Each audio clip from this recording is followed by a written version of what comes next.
Voici les 10 armes les plus puissantes du monde filmées en pleine action. N'oubliez pas de vous abonner et de liker, partager cette vidéo. Et on commence. Il y a des choses dans ce monde que la plupart préfèrent ignorer. Des secrets enfouis dans l'ombre, attendant le moment propice pour surgir. Au cœur du polygone d'Alabino, non loin de Moscou en Russie, une telle menace a été dévoilée. L'Uran 9, ce n'est pas qu'un simple robot, c'est une incarnation de la terreur technologique.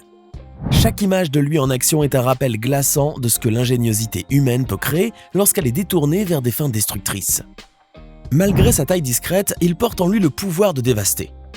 Ses missiles solaires Igla-S, capables de frapper à une distance de 6 km à vitesse ahurissante, et un canon de 30 mm qui ne demande qu'à semer le chaos.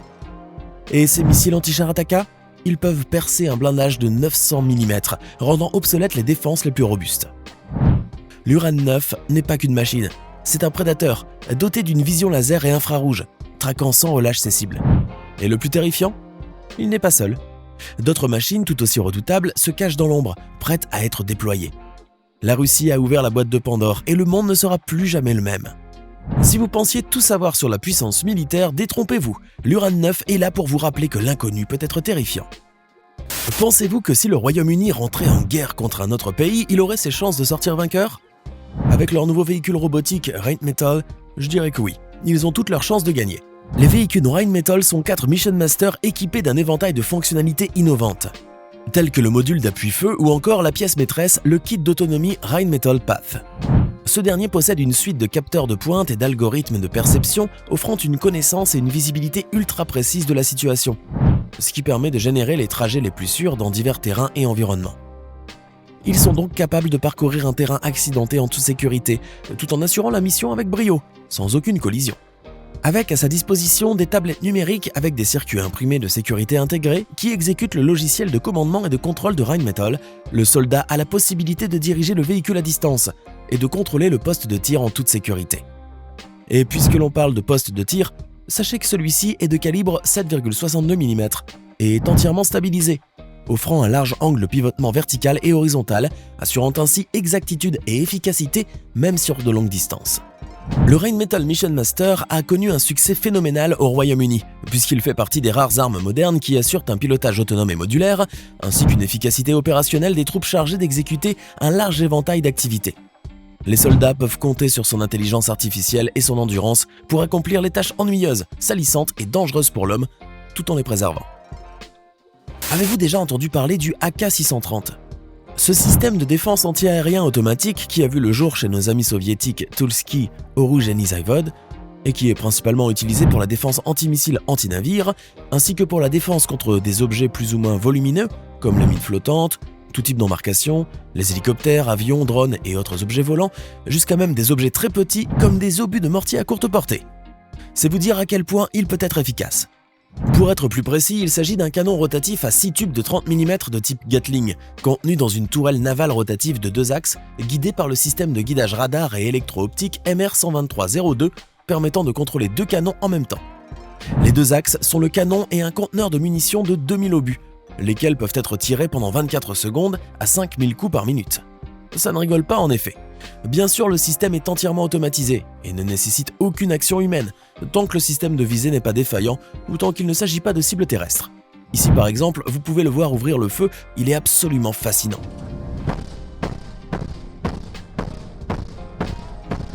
À votre avis, si je vous dis système d'armes minigun Profense PF M134, de quel type d'arme s'agit-il ? Il s'agit d'une mitrailleuse, c'est exact, mais attention, pas n'importe laquelle. Celle-ci fait vraiment froid dans le dos. Mieux vaut ne pas être à côté lorsqu'elle est en action. La mitrailleuse Profense PF M134 Minigun Weapon Systems est une mitrailleuse Gatling automatique à entraînement électrique possédant une cadence de tir soutenue supérieure à 3000 coups par minute, ce qui est exceptionnel. Avec en accessoire le minigun équipé d'un GCU à commande numérique Dual Rate. Celui qui l'utilise a la possibilité de sélectionner une cadence de tir de 1500 tours minute ou de 3000 tours minute, selon le besoin. Cette mitrailleuse ultra sophistiquée tire la cartouche autant standard de 7,62 x 51 mm et utilise un système de munitions alimenté par liaison M13 Link. Cette arme redoutable est principalement utilisée pour soutenir les forces de défense américaines ainsi que les alliés de l'OTAN et des non-OTAN, ce qui explique pourquoi les USA sont redoutés au même titre que la Russie et la Corée du Nord. Il ne lésine visiblement pas sur les moyens. La mitrailleuse Profense avec son minigun dépasse les exigences de performance de l'armée américaine et offre des améliorations de fonctionnalités technologiques de pointe.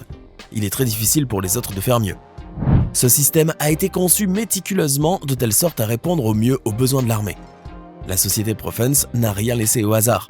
Chaque aspect de cette arme a été minutieusement étudié et les performances se centrant sur la préparation, la facilité d'utilisation et la durabilité à long terme ont été considérablement améliorées par rapport à son cousin Dillion M134, déjà en service dans le monde entier et qui est lui aussi très impressionnant. Avez-vous déjà entendu parler du K300P ou du Bastion P? Si oui, l'avez-vous déjà vu sur le terrain? Attendez-vous à être ahuri. Encore un système de missiles de défense côtière mobile super puissant appartenant aux Russes, qui fait un tabac en Occident sous le nom de SSC-5 ou Stooge. Comme nous vous l'avons dit, son rôle principal est d'engager divers navires de surface ainsi que des groupes aéronavals, des convois ou des péniches de débarquement. Ne le sous-estimez pas, certaines fois les missiles sont visibles en surface et je dois vous dire que ça fait vraiment glacer le sang. Le Bastion P transporte 2 missiles de croisière anti-navire dotés d'une autonomie de 300 km avec des trajectoires de vol et 120 km avec trajectoire de vol basse-basse. Oui, on parle ici de kilomètres. Le missile du Bastion P possède un système de propulsion de 2 étages, un propulseur de fusée à combustible solide quand il s'agit d'une accélération initiale et d'un statoréacteur à carburant liquide lorsqu'il est question d'une croisière supersonique. Cet imposant engin pèse entre 200 et 250 kg et il est capable de transporter des armes nucléaires et ogives conventionnelles. Ce missile utilise une technologie russe de missile de croisière à écrémage de la mer qui peut voler à une altitude de 5 à 14 000 mètres au-dessus de l'eau. Et ce n'est pas fini. Le lanceur de cette bête est confortablement installé sur un châssis biélorusse extrêmement lourd à haute mobilité, lui offrant une mobilité tout-terrain. Il peut lancer des missiles dans les 5 minutes suivant le déplacement et grâce à sa configuration de lancement vertical, 2 missiles peuvent être lancés avec un court intervalle de 2 à 5 secondes.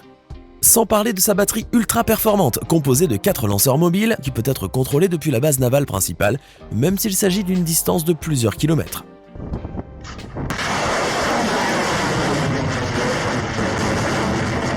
Avant de continuer, n'oubliez pas de cliquer ici pour vous abonner si vous aimez cette vidéo et d'activer toutes les notifications pour ne rater aucune de nos prochaines vidéos. Toujours chez nos amis russes, saviez-vous qu'ils possèdent le système anti-aérien le plus dangereux et le plus sophistiqué du monde? Il s'appelle le S-400. C'est un système aérien de longue portée et il est très certainement le système d'armes qui fait couler le plus d'encre et le plus de sang depuis qu'il a été mis en service en 2007. D'après les performances qu'on lui prête, il surclasse tous les systèmes concurrents et sa dangerosité inquiète beaucoup les forces occidentales. Vous allez me demander, est-ce qu'il a de si particulier? Est-ce que ce système a de différent par rapport aux armes de même catégorie? Je vous demanderai simplement d'observer son architecture complexe et captivante. Elle a la particularité de fonctionner différemment selon la situation tactique et la nature des cibles à traiter. C'est-à-dire qu'il ne fonctionne pas de la même manière face à une cible avion que face à des missiles balistiques, missiles de croisière de type Tomahawk, bombardiers stratégiques, hélicoptères ou autres. Le S-400 possède plusieurs éléments avantageux que d'autres armes de ce type ne possèdent pas. Outre les véhicules de lancement dotés des missiles et le poste de commandement, le S-400 comporte un système de radar très sophistiqué. Quand les autres systèmes utilisent un radar de poursuite ou de conduite de tir, et parfois un radar de veille associé, le radar du S-400, lui, se divise en 3 systèmes différents. Le radar 92N6, Gravestone, de conduite de tir. Le radar 96L6, Chessboard, de veille air 3D haute et basse altitude. Et enfin le radar 91N6E, Big Bird, de veille air 3D longue portée. Ajoutez à cela différents radars de veille air en bande basse pour détecter des cibles clandestines. Il est organisé en un régiment divisé en 2 bataillons constitués chacun de 2 batteries, dont chacune peut contenir au maximum 12 véhicules lanceurs. Chacun de ces véhicules de lancement est à son tour pourvu de 4 lance-missiles. Maintenant, il faut le voir sur le terrain, il est vraiment monstrueux. Il est capable d'atteindre l'ensemble des cibles aériennes comprises dans un rayon de 400 km. Cette portée de tir lui permet également de détruire les avions de commandement et de détection à longue distance de type AWACS, neutralisant ainsi les capacités de reconnaissance et de coordination adverses. Enfin, ce système de missiles solaires est capable d'atteindre des cibles allant à une vitesse de 4800 mètres par seconde, un record difficile à battre. Lorsqu'on le compare à son équivalent, le système américain THAAD, qui lui ne peut atteindre taux vecteur excédant 2800 mètres par seconde, on sait tout de suite qui des deux sortirait vainqueur en cas de combat. Savez-vous à quoi ressemblent les armes à sous-munitions? Savez-vous d'abord ce que c'est comme type d'arme? Ces armes sont définies dans l'ICN comme une munition capable de disperser ou de libérer des sous-munitions explosives pesant chacune moins de 20 kg, y compris les sous-munitions explosives. Croyez-moi, elles sont terrifiantes. Les armes à sous-munitions sont des armes explosives larguées par voie aérienne ou par voie terrestre et elles libèrent ou éjectent durant leur trajectoire des centaines de sous-munitions bien chaudement installées à l'intérieur, comme vous pouvez le voir sur cette photo. Elles sont utilisées généralement pour détruire les villes, les véhicules, les pistes ou les lignes de transport d'électricité afin de créer des failles chez l'opposant. Elles sont parfaites pour opérer le plus efficacement possible sur une zone très large. Malheureusement, ce sont l'une des armes les plus meurtrières puisqu'elles tuent également beaucoup de civils pendant les guerres ou même après. Ou à minima, elles causent des dommages inacceptables et extrêmement catastrophiques. Parfois, il arrive que les petites bombes qui n'ont pas explosé tuent ou mutilent des civils ou des cibles non intentionnelles, longtemps après le cessez-le-feu ou le conflit. Selon des statistiques données par l'Observatoire des armes à sous-munitions, les non-combattants représentent près de 85% de toutes les victimes d'armes à sous-munitions de la dernière décennie. La technologie militaire a toujours été un domaine fascinant, mêlant à la fois ingéniosité, innovation et puissance. Ces armes, bien que terrifiantes, sont le fruit d'années de recherche et de développement. Elles sont conçues pour assurer la sécurité d'une nation, mais aussi pour affirmer sa suprématie sur la scène internationale. Mais au-delà de leur puissance, ces armes posent également des questions éthiques. Dans un monde où la technologie évolue à une vitesse fulgurante, où est la limite ? Faut-il continuer à développer des armes toujours plus puissantes ou faut-il chercher des solutions pacifiques pour résoudre les conflits ? Il est essentiel de se rappeler que derrière chaque arme, il y a des êtres humains. Des ingénieurs qui les conçoivent, des soldats qui les utilisent, et malheureusement des victimes qui en subissent les conséquences. La technologie est neutre, c'est l'usage que l'on en fait qui détermine son impact sur le monde. Maintenant, dites-nous dans les commentaires ce que vous pensez de ces armes les plus puissantes du monde, et n'oubliez pas de cliquer ici pour regarder une autre de nos vidéos.